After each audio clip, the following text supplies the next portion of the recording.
ഹബീബ് റസൂലുള്ളാഹി സ്വല്ലല്ലാഹു അലൈഹി വസല്ലമ തങ്ങൾ എനിക്കും നിങ്ങൾക്കും അവശേഷിപ്പിച്ചു പോയിട്ടുള്ള പരിശുദ്ധമായ ഈ ഖുർആൻ, ആ ഖുർആൻ അള്ളാഹുവിന്റെ സ്മരണയിലൂടെ അള്ളാഹുവിലേക്ക് ലയിച്ചു ചേരാനുള്ള ഒരു വഴിയാണ് പരിശുദ്ധമായ ഖുർആൻ മനനം ചെയ്യുന്നതിലൂടെ എനിക്കും നിങ്ങൾക്കും സാധ്യമായിട്ടുള്ളത്, അല്ലെങ്കിൽ ഈ കുഞ്ഞുങ്ങൾക്ക് സഫലീകൃതമായിട്ടുള്ളത്.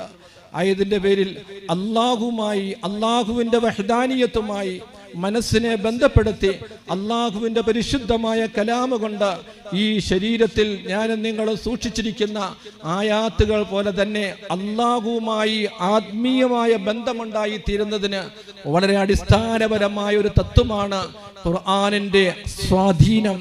അല്ലാഹു സുബ്ഹാനഹു വ തആല വളരെ വ്യക്തമായ നിലയിൽ ആ ആയത്തുകൾ നമ്മളെ ഉണർത്തുന്നുണ്ട്. ഞാൻ വിശദീകരിക്കുന്നില്ല.